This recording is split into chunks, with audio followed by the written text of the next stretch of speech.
গুণগত স্বাস্থ্য পরিষেবা প্রতিটা বাড়িতে পৌঁছে দেওয়া, সেটা হচ্ছে আমাদের লক্ষ্য। এবং তার জন্য স্পেশালিস্ট এবং সুপার স্পেশালিস্ট হিসেবে এই রিক্রুটমেন্ট করা হচ্ছে, যা রিক্রুটমেন্ট হবে টিপিএসসি এর মাধ্যমে।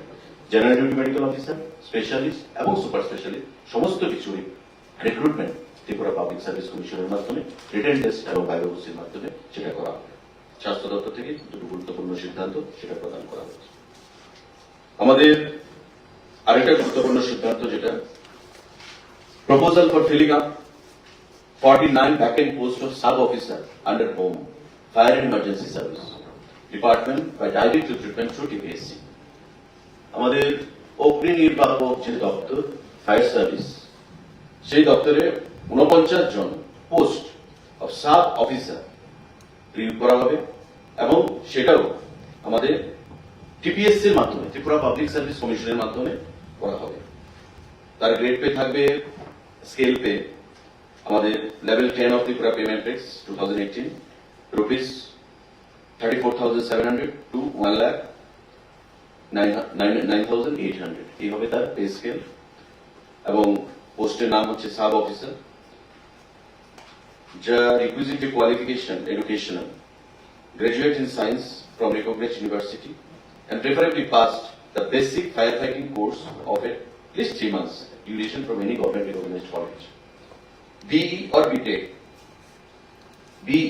BTech from a university or fire engineering from NFSC, Nagpur or equivalent. Graduate in any discipline from recognized university and passed the 6 months elementary firefighting course from a state fire training institution. এই যে পোস্টটা, এটা একটা technical post, যে sub officer fire service ডিপার্টমেন্টে, তাতে যে শিক্ষাগত যোগ্যতার প্রয়োজনীয়তা রয়েছে ওই 49 খানা পোস্ট ফিল আপ করতে গেলে either bachelor of engineering or BTech তার যোগ্যতা থাকতে হবে, or graduate in science from a recognized university and preferably passed the basic fire fighting course of at least 3 months from any government recognized institution or graduate in any discipline, graduate হলেই চলবে যে কোনো ডিসিপ্লিনে, from a recognized university and 6 মাসের course থাকতে হবে fire fighting এর উপর কোনো রিকগনাইজড ইনস্টিটিউট থেকে। এই তিনটা ক্যাটাগরি তার শিক্ষাগত যোগ্যতা, 49 খানা পোস্ট যেটা পরীক্ষার মাধ্যমে আমাদের প্রদান করা হবে। আমাদের যে রিক্রুটমেন্ট পলিসি বা রুলস রয়েছে তাতে করে এই 49 খানা পোস্ট সিদ্ধান্ত হয়েছে ক্যাবিনেট মিটিংয়ে সেটা ফিল আপ করা under fire service, fire and emergency service, government of Tripura. সাংবাদিক বন্ধুরা, আমাদের ফুড এন্ড সিভিল সাপ্লাইজ ডিপার্টমেন্টে approval for direct recruitment of filling up of 6 number of posts of sub inspector food group C under grade pay rupees 2,800. খাদ্য দপ্তরে sub inspector food group C সেটা নিয়োগ করা হবে এবং সেটা সম্পূর্ণভাবে প্রতিযোগিতামূলক পরীক্ষার মাধ্যমে হবে এবং জিআরবিটি জয়েন্ট রিক্রুটমেন্ট বোর্ড তার রিক্রুটমেন্ট করবে।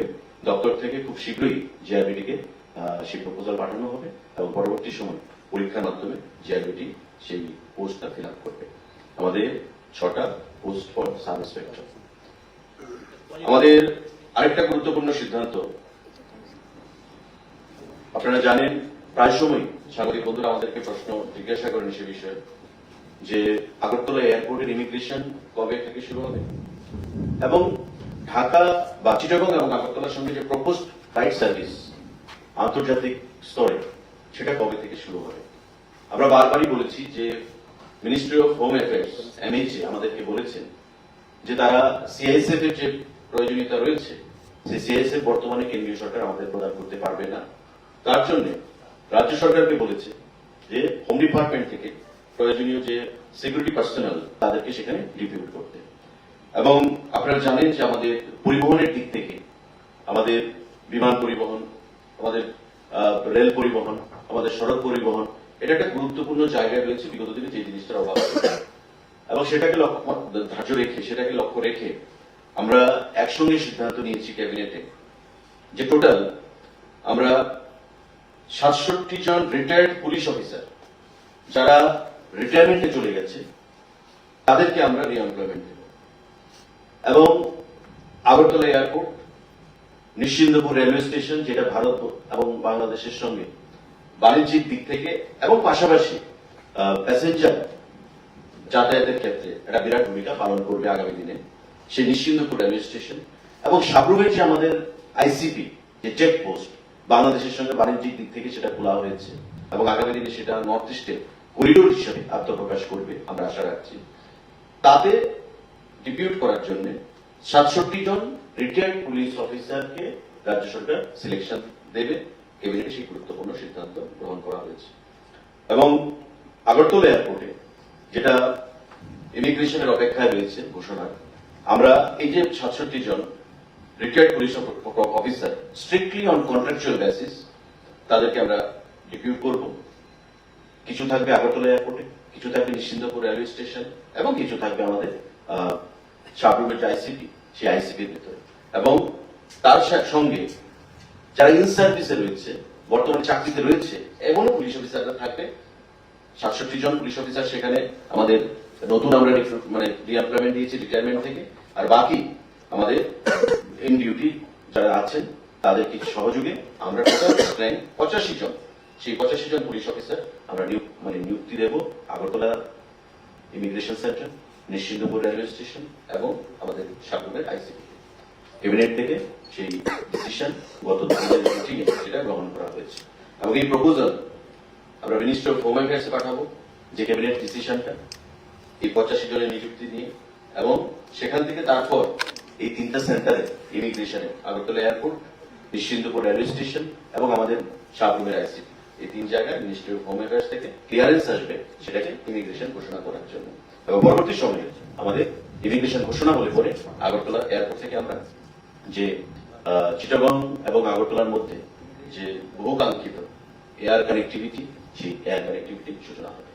তো এই সিদ্ধান্তগুলো গ্রহণ করা হয়েছে এবং আমরা আশা করি বিশেষ করে কর্মসংস্থানের দিক থেকে সরকারিভাবে ডাক্তার, আমাদের সাব অফিসার ফায়ার সার্ভিস এবং ফুডে সাব ইন্সপেক্টর, এই যে পোস্টগুলোর মধ্যে শূন্য পদে নিয়োগ হবে, তাতে রাজ্যের যুবক যুবতীদের একটা কর্মসংস্থানের দিকে একটা নতুন দিগন্তের সূচনা হবে। গত ক্যাবিনেটে এই সিদ্ধান্তগুলো গ্রহণ করা হয়েছে। যদি কোনো সাংবাদিক বন্ধু কোনো প্রশ্ন থাকে আপনারা সেটা করবেন। So what is the total number of posts that are created with all the departments? Not only created, it has been decided to go for filling up. Okay, total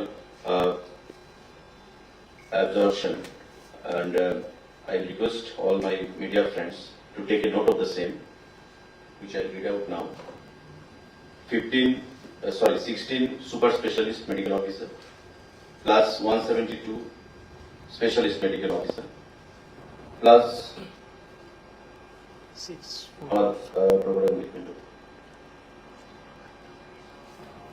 plus 226 GDMO, general duty medical officer. So 226 plus 16 plus 172 plus 6 in food and civil supplies department plus 49 in fire service department. What is the cumulative?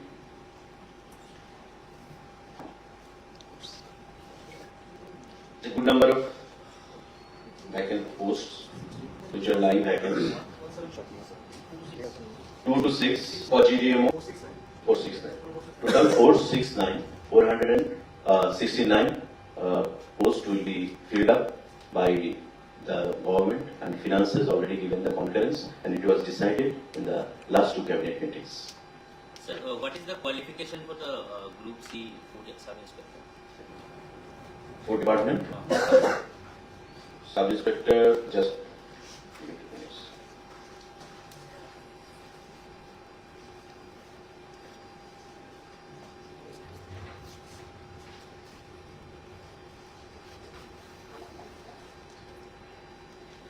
graduate of a recognized university, graduate. Since TPSC is making the recruitment, so JRBT. Sorry, JRBT. JRBT is doing the needful. So far the recruitment is concerned, it is graduate from a recognized university with a pay scale of 5,700 to 24,000. Sir, from today, Kanchenjunga Express has started a journey from Sabroom. So, is there any future plans of expansion of railway network? Up to Sabroom it has been expanded. So after Sabrum, Bangladesh is the territory. No, I think I mean any other railway going to Sabrum. Just wait and watch. Nobody expected this Kanchenjunga Express to start from Sabrum area. So now it has started recently, and that accident also took place yesterday.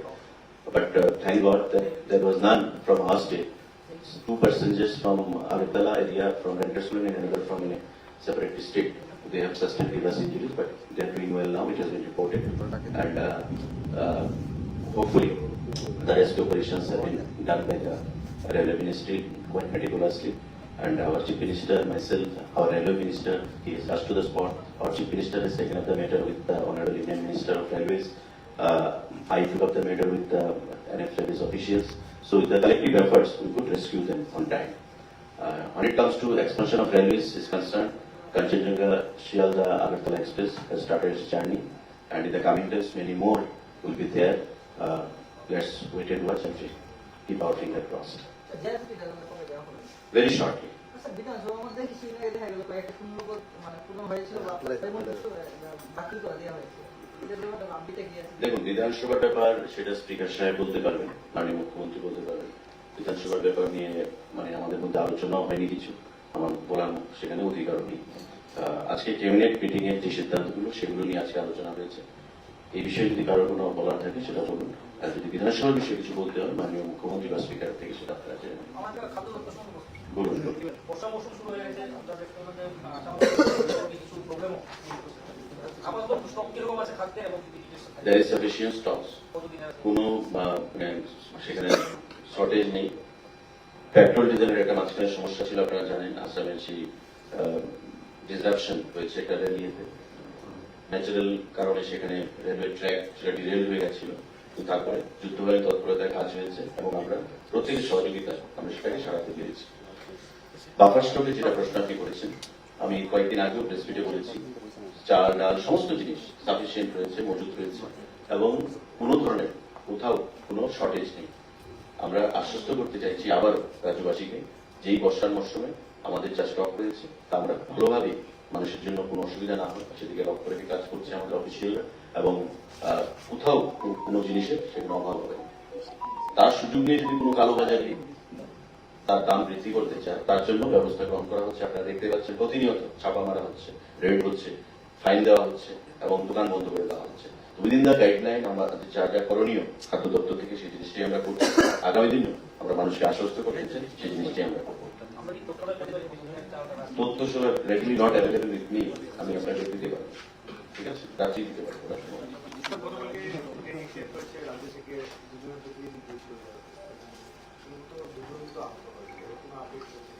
না, আমি তো বললাম যে দুজন আহত হয়েছে সেটাও দুঃখজনক, কিন্তু আনওয়ান্টেড, এবং সেটা মাননীয় মুখ্যমন্ত্রী প্রচন্ড তৎপর ছিলেন, আমাদের রেলমন্ত্রী, কেন্দ্রীয় রেলমন্ত্রী তৎপর ছিলেন, উনি ব্যক্তিগতভাবে সেখানে গেছেন এবং আমরাও প্রশাসনের তরফ থেকে যোগাযোগ রক্ষা করেছি। কিন্তু যারা মৃত, সেই মৃতদের মধ্যে ত্রিপুরা থেকে কেউ নেই, দুজন আহত হয়েছেন এবং তাদের চিকিৎসা সেখানে চলছে। সেটা থেকে অ্যাকচুয়ালি সবাই রেস্কিউ অপারেশনে যেত। আমরা যখন ঘটনা ঘটে তখন আমরা দৈনন্দিন কথা বলেছি কেন্দ্রীয় রেলমন্ত্রী এর সাথে, মাননীয় মুখ্যমন্ত্রী রেলমন্ত্রীর সাথে কথা বলেছেন এবং লিস্টটা আমাদের যে, কিন্তু যখন রেস্কিউ অপারেশন চলছে ফার্স্ট এন্ড ফরমোস্ট দায়িত্ব হচ্ছে তাদেরকে রেস্কিউ করে হসপিটালাইজ করা এবং চিকিৎসা পরিষেবা প্রদান করা। পরবর্তী সময়ে যোগ জিজ্ঞাসা করে ঠিকানাগুলো বের করা হয়েছে। একটু টাইম আপনার হয়তো বিকেল গড়িয়েছে সেই কেসগুলো আনতে, তারপরেও সম্পূর্ণ তথ্য পাওয়া যায়নি। আমরা চেষ্টা করছি, পরিবহন দপ্তরকেও আমরা বলেছি যে রাজ্যের কারা কারা ছিল, আপনি যে প্রশ্নটা করেছেন কোথেকে ছিল, সেগুলো বের করে সম্পূর্ণ একটা তথ্য নিজেদের কাছে রাখার জন্য ফর ফার্দার কমিউনিকেশন। ট্রিটমেন্ট তো আপাতত হসপিটালে হচ্ছে, সেখানে লোকাল হসপিটালে। প্রয়োজন আমাদের মুখ্যমন্ত্রী যথেষ্ট আন্তরিক এবং প্রশাসনকে বলে রেখেছেন কোথাও কোনো জিনিসের কোনো সেখানে অসুবিধা হবে না, যা প্রয়োজনীয় জিনিস দরকার সেটা প্রদান করা হবে। চিকিৎসা পরিষেবা শুধু না, সমস্ত কিছুই প্রদান করা হবে। Thank you.